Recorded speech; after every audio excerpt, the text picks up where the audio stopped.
there, and welcome again to the Explaining History podcast. It's good to be back doing the podcast. I've had a patchy few weeks with the odd virus and things like that, and so I've not been able to get out as many episodes as I kind of hope for. We've got a kind of like a really great season now. From kind of April to May and into June coming up of interviews. So some really, really, really good guest speakers coming on. I'm returning to a topic. You might recall last year I did a recording on Mexico's kind of neoliberal moment, and for some bizarre reason it never properly recorded, and it was all a big hoo-ha. A big hoo-ha, I say, within sort of Explaining History listener circles, which is a fairly kind of niche and select bunch of people. Anyway, by popular demand, as if it was some kind of obscure Rolling Stones B-side, I'm re-recording it, and we're doing it again today. And the reason why I want to look at this is because I actually think a really neglected part of what we talk about is the 1990s. There's this assumption about the 1990s that, the Cold War had ended, things were relatively peaceable for a time, and it was a decade of relative tranquility and good times and things like that. Depends where you were, really. If you were in Yugoslavia, not so much. And the idea, and it's propagated by this sort of this false idea, this kind of Fukuyama idea of the end of history, that the great ideological struggles of the world are over, bar the shouting. There may be some little pockets of difficulties around the world here and there, but by and large, liberal democracy and free markets will now spread around the world, and that is the end of that. And there's not a great deal to be said, that we will exist in this kind of historical moment that's just going to continue. Obviously, Fukuyama himself has kind of rejected all of that now, as subsequent events have shown us that obviously history doesn't end, and as Eric Hobsbawm said, history will go on as long as there are people.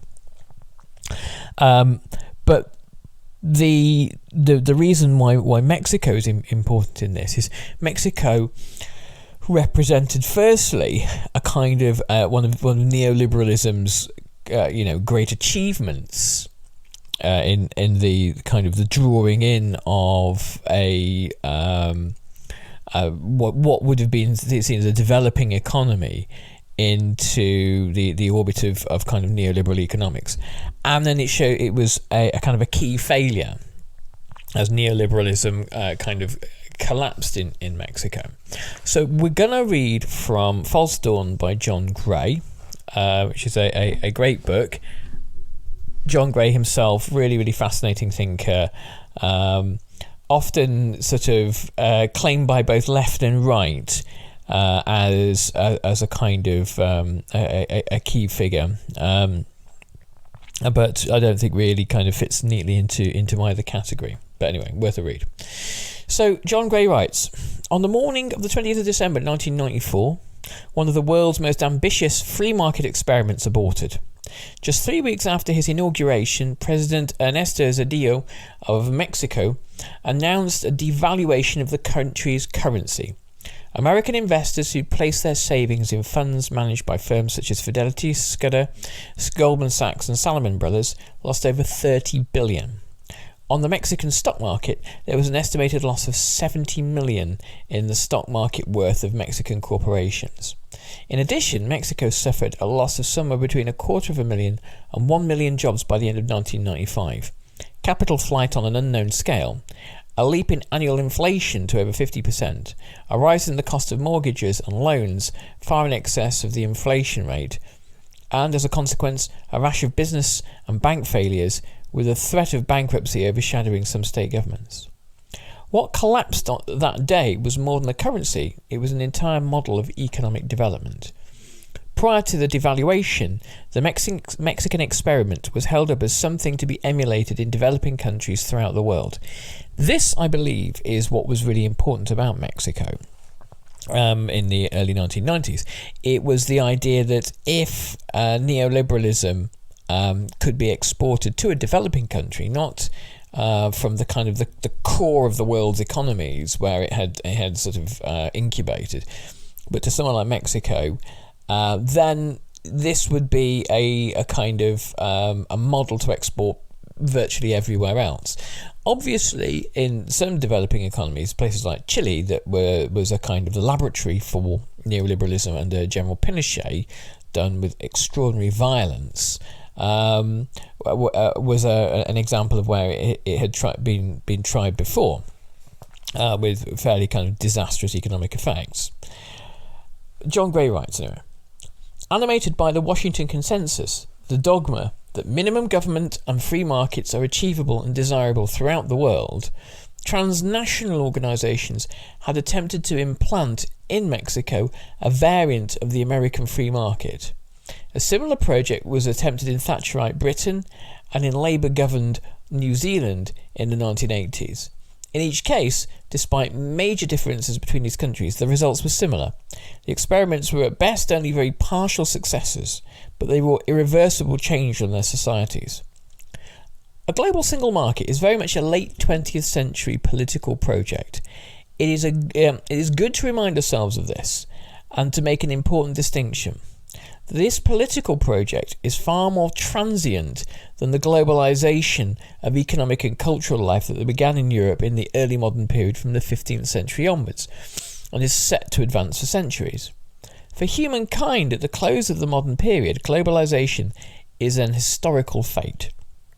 Its basic mechanism is the swift and inexorable spawning of new technologies throughout the world. That technology-driven modernisation of the world's economic life will go ahead regardless of the fate of a worldwide free market. Growing economic interconnectedness does not depend on the orthodoxies of the IMF. Only an ecological catastrophe can halt or retard it. Obviously, this book was written in the early 2000s, and I think that the chances of an ecological catastrophe retarding or halting global interconnectedness is significantly more likely now, to add a more pessimistic tone. Yet the consequences of this spread of modern means of production, writes John Gray, and communication throughout the world are practically the reverse of those that are confidently expected by the Washington Consensus. It means a metamorphosis of the American free market rather than its universal replication. It's more likely to engender a new international anarchy rather than recapture the supposed harmonies of the 19th century system.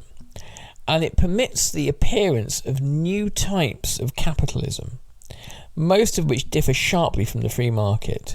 The most successful economies in the coming century will not be those that have tried to graft American free markets onto the stem of their native cultures. They will be economies whose modernisation is indigenous. And we can see that in things like China. In David Harvey's Brief History of Neoliberalism, he writes about China having neoliberalism with Chinese characteristics, where essentially private ownership and massive consolidations of wealth and the exploitation of workers and the destruction of any kind of pay bargaining amongst workers. That's the bit that looks like Western neoliberalism. Everything else, where it involves state intervention and massive state coercion and the actual kind of extension of bureaucracy and the use of subsidies to allow Chinese companies to dump onto the international market. These are kind of highly illiberal aspects of Chinese capitalism. So what John Gray is saying there is that this universalism was this kind of late 20th century fad, this idea that we would live in this kind of capitalist utopia where the market conditions in America are the same as in China or Mexico or Britain or Czechoslovakia or wherever else. And this is fantasy. The relentless exporting of capitalism won't mean you have a capitalism. You will have multiple capitalisms, each with their own regional flavour, and each creating not a kind of a globalised world, but a kind of a sort of a world of competing capitalism. John Gray writes, amongst recent experiments in engineering the free market in late 20th century conditions, those in Britain, New Zealand and Mexico are particularly notable. Each of them exemplifies, in the context of a particular national political culture, the ironies and paradoxes of the free market in the late modern world. In each, the initial impetus for the experiment was the fact that corporatist economic structures had become unsustainable. At the same time, neoliberal ideology came to be a powerful influence in its own right. In each case, economic globalization was the catalyst that triggered the neoliberal experiment. But the politics of insecurity, fueled by an expanding world economy, scattered the initial coalition of interests that propelled the experiment into power and weakened or destroyed the political vehicle that implemented it. As a result, the free market has used the power of the state to achieve its ends, but has weakened the institutions of the state in vital respects. In every case, free market policies lost political legitimacy, while at the same time altering the economy and society in ways that democratic choice cannot reverse. So just to unpack that for a moment, the kind of intellectuals of the neoliberal movement, and I've talked a lot about them recently, the people who were pioneers of neoliberal thought from the 1930s onwards, people like Hayek and von Mises, believed that a moment of socio-economic and political crisis would come in particular in the United Kingdom and in the USA, and in that moment, when the kind of the Keynesian model of economics and that sort of post-war settlement no longer seemed to address the problems that were faced, then there would be an opportunity for a new extreme right-wing free market economic model to be introduced. This is essentially what happens with Margaret Thatcher's ascension to power, where high rates of inflation, union unrest, a seeming inability for Britain to compete in its manufacturing industries, which is greatly overstated, in fact, would present these sorts of opportunities. And what happened in the subsequent decade in all of the countries where neoliberalism was tried, that are studied in this chapter, when they were experienced, they were wildly unpopular with most of the population. Despite the kind of the hagiographies that are still written these days towards Margaret Thatcher and towards Ronald Reagan and to the other kind of key figures in the kind of the neoliberal historical moment, for the most part, the huge increases in unemployment, the reduction, the retreat of the state from providing basic services, the decline in the housing stock and the privatization of key industries has failed to find any sort of broad base of popularity. The key demographics who benefit are always those that own capital and assets, so people that own shares and people that have savings, and people who have paid off their mortgages. They're very often in countries where neoliberalism has been tried, people who have the fondest memories of figures like Margaret Thatcher or Ronald Reagan. Anyway, we're going to dive back into Mexico now. So, John Gray writes, within weeks of the debacle in which its currency was devalued and Mexico was in danger of defaulting on its foreign debt, President Clinton assembled a $40 billion bailout for the Mexican government. It included around $20 billion in American loan guarantees, a financial aid package larger by far than any that the United States had ever considered for the transitional countries of the post-communist world. Not to suggest that Mexico was a post-communist country, of course. In addition, the United States insisted that the International Monetary Fund advance Mexico $18 billion, the largest IMF rescue operation ever mounted in the world.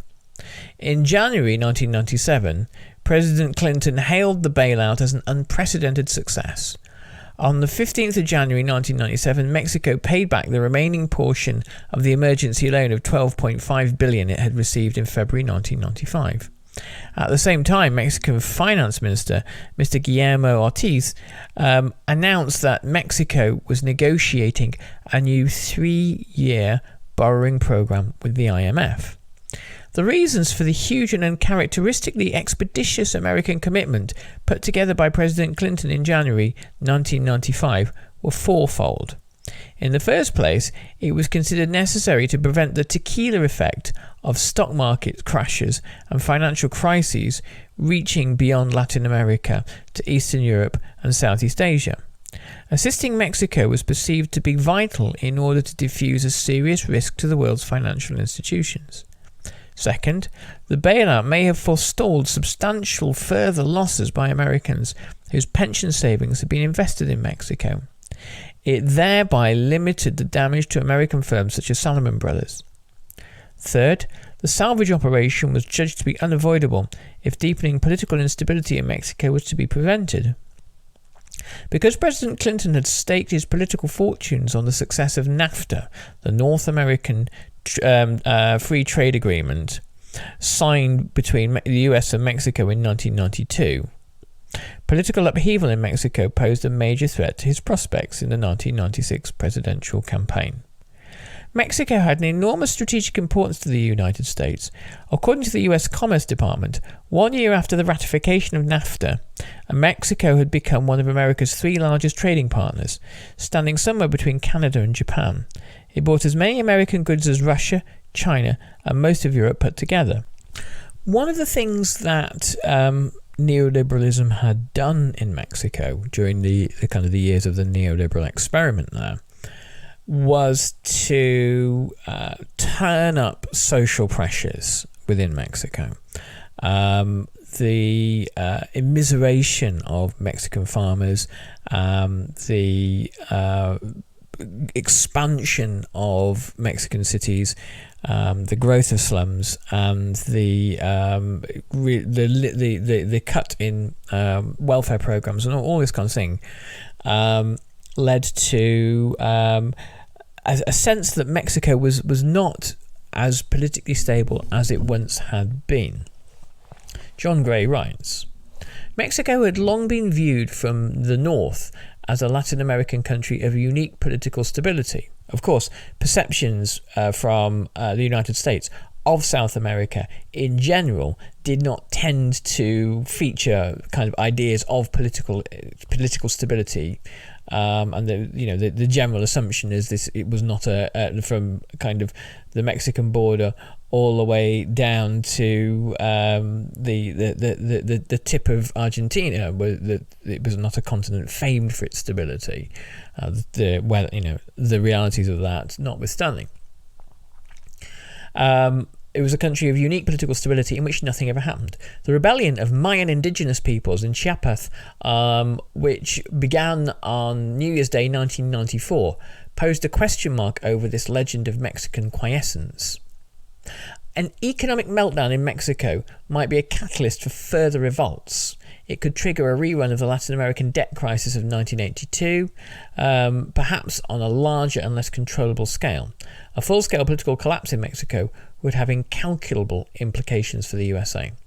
The fourth reason may have been weightier than all of the others. This, I think, is the most important one. Mexico was a showcase for the neoliberal market reform. It was the prime site for the American project of engineering the free market throughout the world.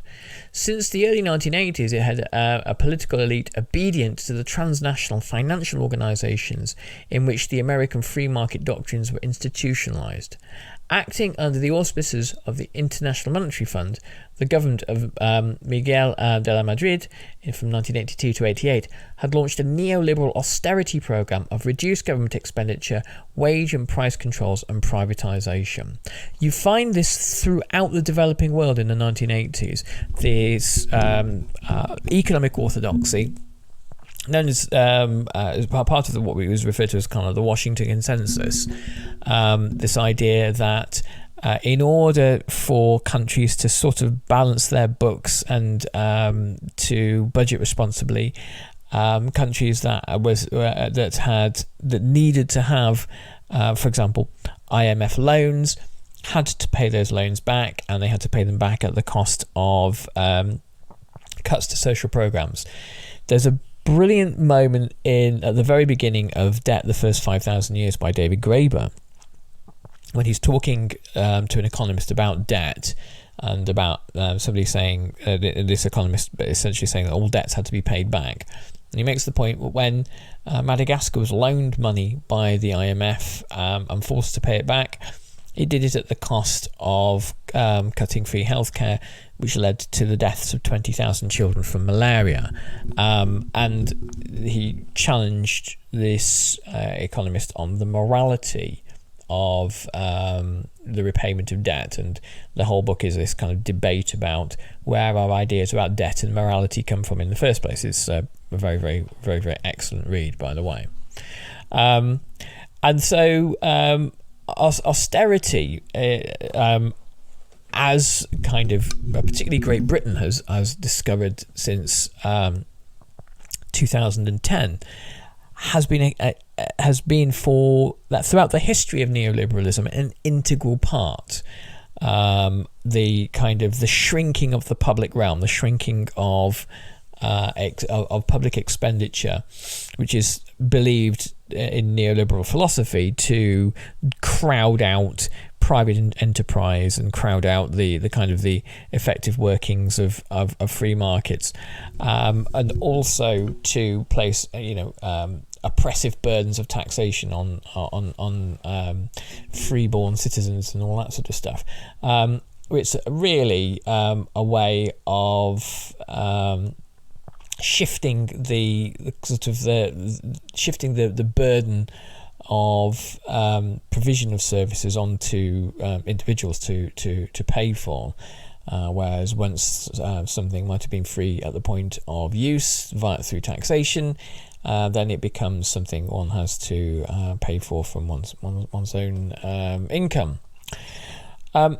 Mexican accession to GATT, the General Agreement on Trades and Tariffs, in 1985 signalled that the modernising faction of the governing PRI, the Institutional Revolutionary Party that had ruled Mexico for over 6 decades, had overridden its dinosaurs.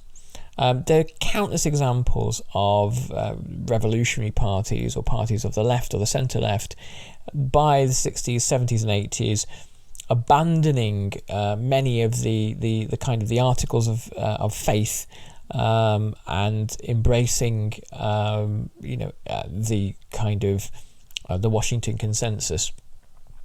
The General Agreement on Trades and Tariffs, now the World Trade Organization, was a device for kind of harmonizing world trade, for reducing trade barriers and reducing non-tariff barriers to trade, and making sure that there is sort of a free flow of goods and services. And one's kind of one's joining the GATT, as it was at the time, was a clear signal of this kind of idea of modernization. Very often, the adoption of pro-business policies, policies that benefit capital, is referred to as modernization. How much it modernizes conditions for the slum dwellers is highly debatable. Mexico's modernizers had accepted that the quasi-autarkic economic policies of the past would be increasingly costly in the global economic climate they foresaw. So lots of the time, I mean, obviously when we talk about autarky, there's this idea of kind of national self-sufficiency and a refusal to accept the kind of the unfair realities of trade, and to try to kind of protect certain industries to foster self-sufficiency and that kind of thing. And it's been obviously tried and largely unsuccessfully throughout modern history. But there were various kind of modernizers, various people in Mexico and in other countries who, as globalization got into its kind of stride in the 80s and 90s, saw that it looked a kind of, shall we say, realistically, that there was little likelihood of autarkic policies thriving. The government of President Carlos Salinas de Gortari from 1988 to 94 was hailed as a model of successful modernization by all sectors of American opinion. In its aptly named Conventional Wisdom section of the American magazine Newsweek, portrayed Mexico at the end of 1993 as having been transformed by NAFTA into a US Sunbelt state. And if you just consider the kind of the ideological and political implications of that statement being seen as a kind of a relatively common sense bit of conventional wisdom, that this part of Mexico is essentially become sort of Greater America, for unofficially, that in itself is quite a fascinating observation. American business and political elites were confident that Mexico had modernized.